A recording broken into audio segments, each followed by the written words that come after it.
Ce jour dédié pour la Refouach Shlema rapide et complète de Serge Avraham Ben Doli Bezrat Hashem. Parashat Vaïra, dans le cadre de notre rubrique Les Joyeux de la Paracha, donc la deuxième paracha du livre de Shemot, on avance dans la Géoula. Donc Moshe Rabbeinu s'est déjà présenté à Pharaon, et Pharaon a accentué le joug de l'esclavage sur Bnei Israël. Il dit Nirpim.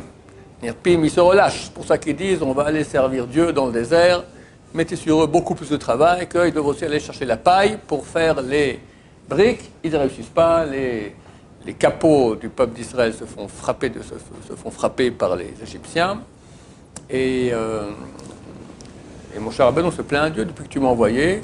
Non seulement tu n'as pas sauvé, mais en plus, maintenant, l'esclavage est encore plus dur. Ça, c'est la fin de la paracha de la semaine passée. Et là, on commence. Dieu lui répond. Il dit, je me suis dévoilé à Abraham, Isaac et Yaakov.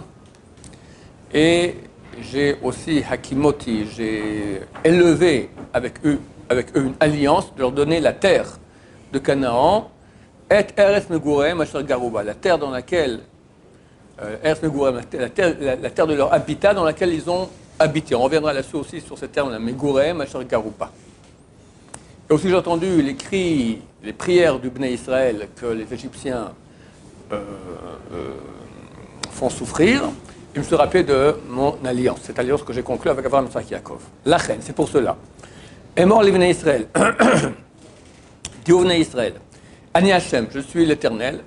Votzetyatrem mitachat silot Misraim. Je vous ai sorti des souffrances de la terre d'Égypte.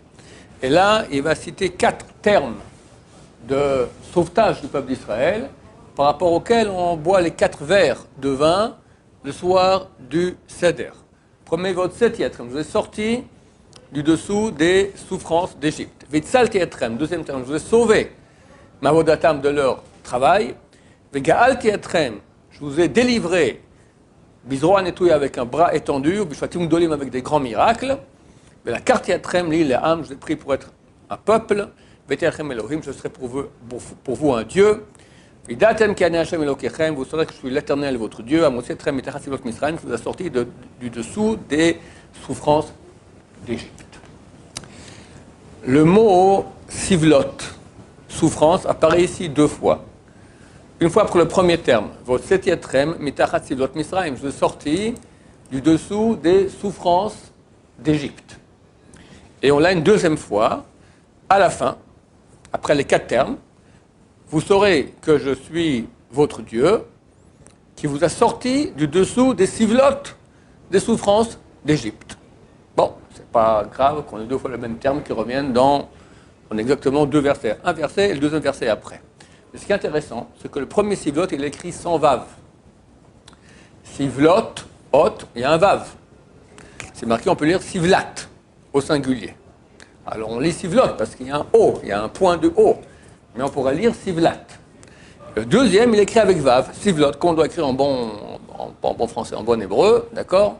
Un pluriel, au féminin, c'est hot, c'est écrit vav et puis taf. Pourquoi cette différence? Le premier sivlot, il est écrit après le premier terme. Chacun des termes, de ces 4 termes de délivrance, il parle d'une étape différente de la Géoula. Le premier, c'est que l'esclavage, c'est adouci. C'est pas arrêté complètement, mais c'est adouci. Lorsque Moshe commence à faire des miracles, lentement, l'esclavage commence à baisser. Deuxième étape, l'esclavage s'arrête complètement. La Gemara dans le traité Rosh Hashanah dit, c'était à Rosh Hashanah. On est sorti d'Égypte à Pesach, au printemps. En automne, Rosh Hashanah, 6 mois auparavant, déjà fini. Plus d'esclavage du tout. Mais on est encore en Égypte. Troisième étape, Nissan, 15 Nissan, Pesach, on sort d'Égypte. 4e étape, c'est marqué, je vous ai pris, vous serez mon peuple, je serai votre Dieu, vous saurez que je suis l'Éternel, votre Dieu, qui va sortir sous les souffrances d'Égypte. Ça, c'est le don de la Torah au Mont Sinaï, où on devient le peuple d'Israël, le peuple de Dieu, et Dieu devient notre Dieu à nous. Eloké, nous, d'accord? Elokechem, je serai votre Dieu. Alors, vu qu'on est au premier terme, et que là, on n'est que sorti d'esclavage, il y a une seule chose qui s'est passée. L'esclavage, on va dire, d'Égypte, d'accord? Alors, c'est marqué sivlat, c'est marqué sivlot, mais au singulier. On parle maintenant d'une sortie d'esclavage d'Égypte. C'est une chose très précise. Quand on arrive au Mont Sinaï, c'est à mon avis, hein, je n'avais pas vu ça écrit, j'ai pensé comme ça. Déjà, hein, au Mont Sinaï, ils ont vu Dieu. Ils ont compris tout le pourquoi et le comment de l'histoire. Ils ont réparé le péché originel. Ils étaient au niveau du premier homme avant le péché originel. Un niveau extraordinaire. Ils voient tout. Et là, ils sont souvenus de leur Gilgulim, de leur réincarnation. Le Rav Frida, il dit que dans la phrase où c'est écrit, que j'ai lu juste auparavant, Vidatem, vous saurez qu'Anachem le Karim, que je suis l'Éternel votre Dieu, qui vous a sorti du dessous des souffrances d'Égypte, sont ici dit en signe les 4 générations pécheresses qu'il y a eu depuis la création. Il faut comprendre que la Torah n'est pas un bouquin d'histoire. C'est un bouquin d'histoire, il faut me raconter les conquêtes de Genghis Khan en Mongolie, il faut me raconter toutes les histoires de tous les... Pourquoi la Torah, elle va très rapidement, elle arrive depuis la création jusqu'à Abraham. Mais en passant, on me raconte quelques petites histoires. Ce n'est pas un livre d'histoire, c'est un livre de compréhension profonde du pourquoi, du comment de ce monde et des choses du peuple d'Israël. Le peuple d'Israël, en fait, il n'existait pas. Il y avait l'humanité. Et les Neshamot d'Israël étaient dans l'humanité. Cette humanité, elle a péché. 4 générations pécheresses. La première, ça a commencé à la génération du petit-fils de Adam, Enoch. C'est écrit dans la Torah, Azuchal likro beshem Hashem. Alors on a commencé, Huchal, c'est du mot Chulin, on a commencé à appeler Dieu à des choses Chulin, des choses profanes. On prend une pierre, on dit tu es mon Dieu. Ils ont commencé à faire la Vodazara, l'idolâtrie. Première génération pécheresse. Ensuite, il y avait la génération du Maboul, le déluge. Je ne pourrais pas dire pire qu'aujourd'hui, parce que c'est pire aujourd'hui, mais presque comme aujourd'hui. Débauche sexuelle totale, vol, magouille, déluge. Troisième génération pécheresse, la tour de Babel. Ils se battent, ils vont aller se battre contre Dieu. Quatrième, Sodome et Gomorrhe. Débauche sexuelle, cruauté, etc. C'était en fait les âmes du peuple d'Israël qui étaient là-bas. C'est elles qui ont péché. Alors pourquoi la Torah nous raconte cela? Pour que tu comprennes. Je ne suis pas un bouquin d'histoire, je viens t'expliquer maintenant qu'est-ce qui se passe dans l'histoire, qu'il y a eu le péché originel, qui a fait qu'après on est descendu, encore échec après échec. Il a fallu réparer tout cela. Comment le réparer? 210 ans d'esclavage en terre d'Égypte. L'esclavage, il a duré 86 ans, vraiment, le dur esclavage. Mais quand même, 86 ans d'esclavage en Égypte, c'est pas gai du tout. D'accord? Par cette souffrance-là en Égypte, ils ont réparé tous les 4 générations pécheresses. Et ça, le Rav Frida a dit, on peut le voir en signe dans ce verset, dans les mots Hamotzi etrem mitachat sivlot. Ha, c'est Haflag. Ha, la première lettre, Hey, comme la génération de Haflaga. Haflaga, c'est la tour de Babel. Etrem, Aleph, c'est la génération de Enoch. Commence par Aleph. Mitachat, commence par Mem, c'est quoi Mem? Maboul, le déluge. Sivlot, les souffrances. Sa mère, c'est Sodome. Donc on voit ici les 4 mots se suivent, les premières lettres correspondent à ces 4 générations. Alors j'ai pensé dire pourquoi c'est marqué Sivlot ici au pluriel, parce qu'au Mont Sinaï, on est après les 4, dans ce verset-là, c'est le verset 7, la quatrième l'île et âme, je vous ai pris en tant que peuple, ça c'est la 4e étape de la Géoula, où ils sont au Mont Sinaï, ils voient tout, alors ils comprennent qu'ils ont réparé les 4 générations pécheresses. Alors c'est ce que Dieu leur dit maintenant, et vous saurez que je suis l'Éternel votre Dieu qui vous a sorti des souffrances d'Égypte, souffrances au pluriel, pas que Égypte, il y a aussi des autres souffrances que vous avez maintenant réparé, toutes les souffrances, tous les péchés, tout le mal qui a été fait durant ces 4 générations pécheresses. Comment ils ont fait le vaudor alors? Comment ils ont fait le vaudor? Tu poses une question qui n'a rien à voir, mais je réponds quand même. Ils sont arrivés à un niveau, comme je dis avant le péché originel, mais le mal n'a pas été éradiqué, le mal est encore là. Et quand il y a une très grande remontée du bien, forcément une très grande remontée du mal aussi. Parce que Dieu veut qu'on ait libre arbitre, il veut qu'il y ait un équilibre. Jusqu'à l'époque messianique, c'est marqué on va égorger le mal. Donc le mal est venu 40 jours plus tard, et le Erev Rav, ceux qui sont à la tête du pays d'Israël maintenant, d'accord, ceux-là, d'accord, ils sont venus et ils ont tenté les Juifs de faire le vaudor, et voilà, on est parti. Ça fait presque combien? 3334 ans qu'on souffre, 3333 ans et demi qu'on est dans la mouise à cause d'eux. Mais c'est bientôt fini, Bezrat Hashem. Très bientôt, on va en parler encore peut-être à la fin de mon cours. Je ne peux pas ne pas en parler. Autre explication que j'ai vue concernant ces deux mots sivlot. Pourquoi une fois au singulier et une fois au pluriel. Quand quelqu'un souffre d'un problème physique, une maladie, des problèmes de parnassa, de gagne-pain, shlombaï, toutes ces choses-là, d'accord, il souffre. C'est très dur pour lui de s'élever spirituellement. Il est pris par son problème. C'est exactement ce que Pharaon a dit.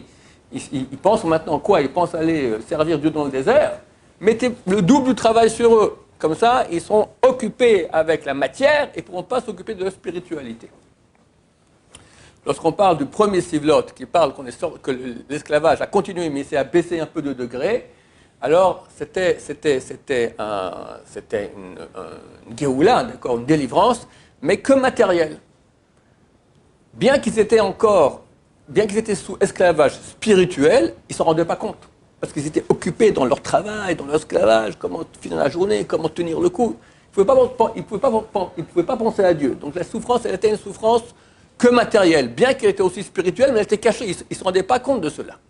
Une fois qu'ils sont arrivés au mont Sinaï, et ils ont compris qu'il y a Hachem, ils ont compris la beauté de la Torah, ils ont compris quelle neshama grande ils ont, alors ils ont compris qu'en fait ils étaient dans deux esclavages. L'esclavage matériel, esclavage spirituel. Mais pour comprendre qu'on est en esclavage spirituel, il faut sortir de l'esclavage matériel pour pouvoir ouvrir un peu les yeux. Et là, on comprend qu'on était dans ces deux esclavages, et matériel et spirituel. Donc ça n'a pas pu avoir lieu à la première étape. Donc le sivlot est marqué au singulier. Et là, le deuxième, il parle des deux souffrances. Souffrance matérielle, esclavage matériel, et souffrance de l'esclavage spirituel.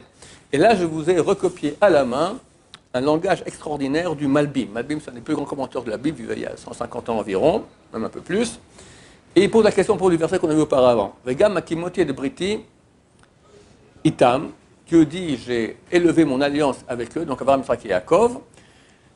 La tête lahem et Eretz Canaan, pour donner la terre de Canaan, et Eretz Megorem Asher Garuba, la terre de leur habitat dans laquelle ils ont habité.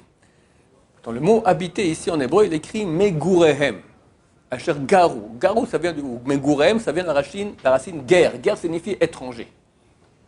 Malbim dit pourquoi est-ce qu'on ne parle pas ici qu'ils ont habité, dit chez Yashvuba, d'accord, qu'ils ont demeuré dedans vraiment. Il dit ils étaient comme les étrangers sur cette terre. Il dit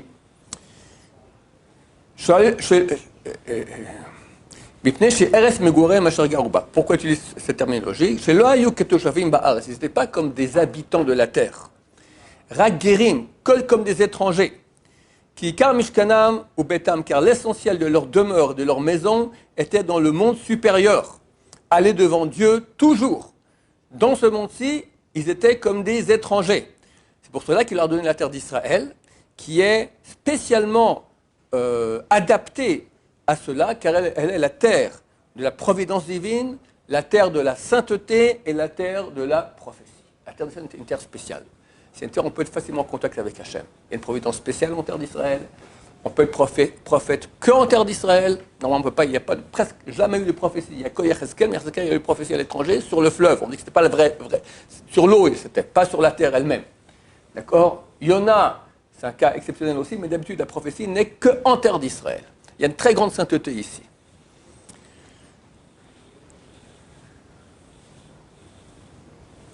Donc pourquoi est-ce que Dieu a donné la terre d'Israël, Abraham, Yitzhak, Yaakov et après, la première qui est donnée à leur descendance, c'est nous.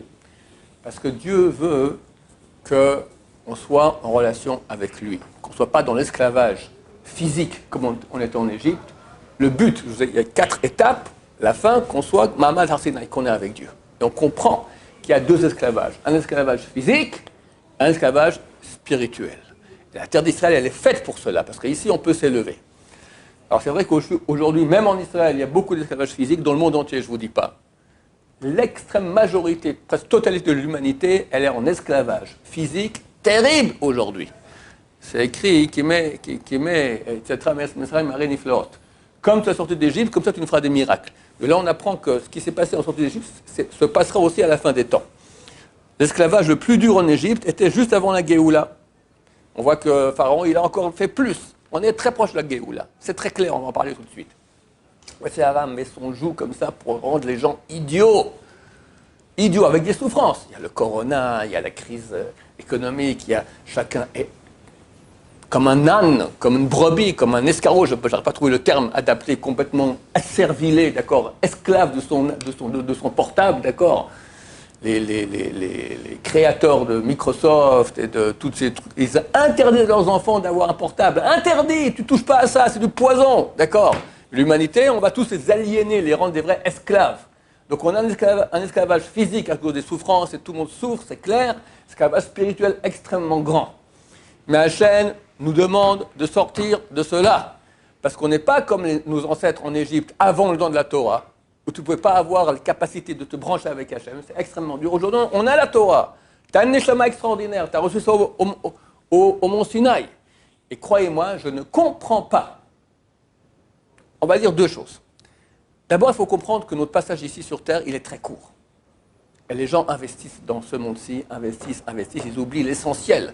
Le Rav Shvodron, c'est un très grand Maguid d'Israël Yerushalayim, il donne l'exemple suivant. C'est un exemple un peu enfantin, mais tellement vrai. D'accord, il dit qu'il y a un siècle environ, ici, il y avait un juif en Israël qui était dans une très très pauvre, très très dur. Puis un jour, un oncle d'Amérique lui a dit, écoute, viens, voilà, j'ai un boulot pour toi en Amérique, tu auras une très bonne paye, viens, vends ta maison, tout ça, viens. Eh, génial, ok. Il vend sa maison, tout ça, il se prépare. À l'époque, arrivé depuis Israël en Amérique, c'était un voyage un mois, d'accord. Tu avais une semaine jusqu'en France, à Marseille, après tu avais encore 10 jours d'attente à Marseille, après tu as encore le bateau qui partait, traverser l'Atlantique, après tu arrives après un mois, tu arrives à New York, Bezrat Hashem. Ok, ils vendent sa maison, ils se préparent tout ça, mais il faut que j'apprenne la langue, l'anglais. Je vais arriver là-bas, je ne connais pas un mot d'anglais. Il dit, mais d'abord je vais en France. Donc c'est plus logique que j'apprenne d'abord le français, puis après l'anglais. Bon, il me reste très peu de temps, il paye des gens, il apprend le français. Bon, combien de français on peut apprendre en un mois? Bon, il a appris, est-ce que je peux, où les WC, s'il vous plaît, est-ce que je peux avoir un pain, un peu le beurre, un peu de fromage, bonjour, au revoir, d'accord, des trucs basiques. Ok, il se prépare à partir en bateau, son copain lui dit, alors ça va, t'as appris l'anglais? Non, non, d'abord j'ai appris le français. Et l'anglais? Ben non, après, d'abord je vais en France, après en Angleterre. Je lui dis, mais t'es taré, tu vas rester une semaine à Marseille pour ça t'apprendre le français? Tu aurais pu aller à la Macolette, à l'épicerie, avec les mains, tu dis, d'accord, tu t'arranges comme ça, d'accord. L'essentiel, c'est apprendre l'anglais. Idem nous, messieurs. On arrive sur Terre, on investit le français, on l'a masé, ce monde-ci, il faut que j'ai une maison, il faut que j'ai un pavillon, il faut que j'ai une voiture, il faut que j'ai des vacances, il faut que j'ai machin. Puis tu oublies que tu es là, ça passe tchic-tchac, rien, ça passe très très vite. Et quand j'ai une semaine en France par rapport à après 70 ans en Amérique, le rapport entre une semaine et 70 ans, c'est un rapport où la semaine est importante par rapport à 70 ans. Quand on parle de Olam Hazé par rapport à Olam Haba, c'est 70 ans ici sur Terre par rapport à infini. Infini, 1 million de milliards, jamais ça va s'arrêter. Tout ça, tu prépares ici. Et gros bêta, tu apprends le français. Oui, il faut comprendre, il faut que je parte en vacances, il faut que j'ai un pavillon, il faut que j'ai... Allez, arrête, occupe-toi, de ton vrai toi, Olam Haba. Et je rajoute une deuxième chose, que je n'arrive pas à comprendre. Quelqu'un m'a dit cette semaine, que répondre à quelqu'un qui dit, oui, vous parlez de la Géoula, mais avant la Shoah aussi, tout le monde pensait à la Géoula. Ça m'énerve quand j'entends ces trucs-là. Mais où est le rapport? Bien sûr, de tout temps, Béné Israël, on entend de la Géoula, mais aujourd'hui, comprenez qu'est-ce qui se passe, j'en ne vois pas, mais c'est tellement clair. On est parti en exil. Le peuple d'Israël est en exil depuis 2000 ans. Et il est expulsé d'un pays à l'autre, et il va, et il souffre. Tout à coup, après 2000 ans, bizarre, la moitié du peuple d'Israël, on peut dire aujourd'hui la moitié, est en terre d'Israël. C'est rien, il y a quelque chose qui se passe. Juste avant, Shoah, boum, presque 6 millions de Juifs dans des conditions terribles. C'est écrit dans Daniel, le dernier chapitre de Daniel, chapitre 12, au début c'est marqué, avant la Géoula, arrivera un malheur d'une intensité qu'il n'y aura jamais eu dans toute l'histoire du peuple d'Israël. C'est quoi ce malheur? La Shoah. Et juste après, tac, tu vois qu'on retourne en terre d'Israël. Il y a un chapitre qu'il faut lire, Yecheskel, chapitre 36. Tout ce que je vous dis maintenant est marqué là-bas. Je vous ramènerai en terre d'Israël. La terre qui était aride va donner ses fruits. Je jetterai sur vous de l'eau pure et vous ferez tchouva, vous recommencerez à faire mes lois. Les villes qui étaient détruites seront rebâties. Je ne comprends pas, c'était écrit il y a 2500 ans. Un prophète, Yecheskel, ils disent ce qu'on est en train de vivre. Tu reviens en terre d'Israël, la terre était aride, elle donne ses fruits. Le peuple d'Israël fait tchouva. Il n'y avait pas un seul Baal tchouva avant la Shoah, pas un. Aujourd'hui, il n'y a pas une famille, il n'y a pas un Baal tchouva, pas une famille. Tout le monde fait tchouva. Le monde de la Torah n'a jamais été aussi grand, aussi réussi en profondeur et en quantité. Ça avance, ça avance. Nos ennemis, ils n'en peuvent plus, là, le R est brave. J'ai pensé qu'il ne faut plus appeler cet État maintenant l'État d'Israël, il faut appeler le R. Il y a Islande, il y a Erland. C'est quoi Erland? Erev Rav Land. E-R, Erev Rav. D'accord, la terre de Erev Rav. D'accord, ceux qui sont à la tête de notre État, là, c'est salopio. Je me permets de dire ce que je pense. D'accord? Mais ils n'ont pas pour longtemps. Dieu leur donne comme ça avant la fin. Donc, comprends. Alors, Mashiach arrive quand? Je ne sais pas. Moi, j'espère encore cette semaine. D'accord? Allez.